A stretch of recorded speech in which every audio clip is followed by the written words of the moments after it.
Welcome back to my channel. This is the right property where I bring you information before deals. My name is still Yemi. You need information before you go out doing real estate deals. Very simple. All right, so today let's talk about deposit because I've seen people come, we've looked at houses, we're ready to go.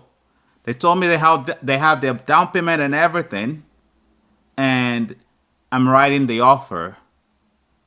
I asked them, how much do you want to deposit? And they're so confused because nobody told them when writing an offer, submitting the offer, you want to show you have the intentions of completing the deal. Sellers want to see serious buyers.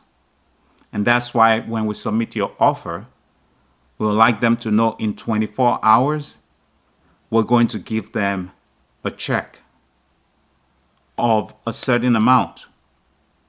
And that's what's called a deposit. It's not going to the seller at that point. It's going to the brokerage. All right?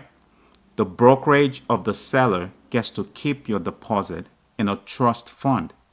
If the deal don't go through, you get your deposit back. If it's a mutual release. If you, on the other hand, you're the buyer, it's your fault that the deal did not go through. The brokerage cannot give you the deposit back. In fact, the brokerage cannot give the seller the deposit either. The brokerage is going to have a mutual release between the both of you, seller and buyer, or a court order to give maybe everything to one party or split it between both parties. That's what a deposit is. So be careful how much you actually put down. Don't go put in a whole bunch of money down that you cannot afford to walk away from because you don't know for certain if you're going to close on closing day. Say your deposit is $200,000. I'm saying right here, do not put down $100,000 because you want to win the bidding war or, impress the seller. That's not what your deposit is for. It's just a show of good faith. All right? I tell my people it's between 3 to 5% of the purchase price. That shows the seller that you're serious enough. Anything beyond that, it's a risk that you cannot afford to take.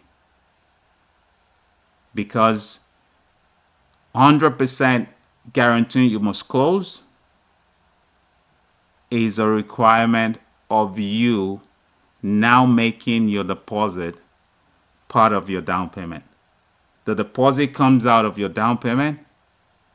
However, if things, go upside down, your deposit may not come back to your down payment. And at that point, that means your down payment is short. You can't go for the same kind of house or you're out of the game at that point. You have to now go back and save up the deposit to add back to the down payment again. On closing day, however, the rest of your down payment goes to the deposit and now becomes your down payment.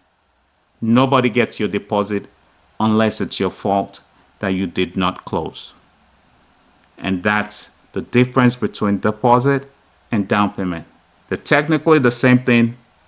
It's just we separate them and then we had on closing day.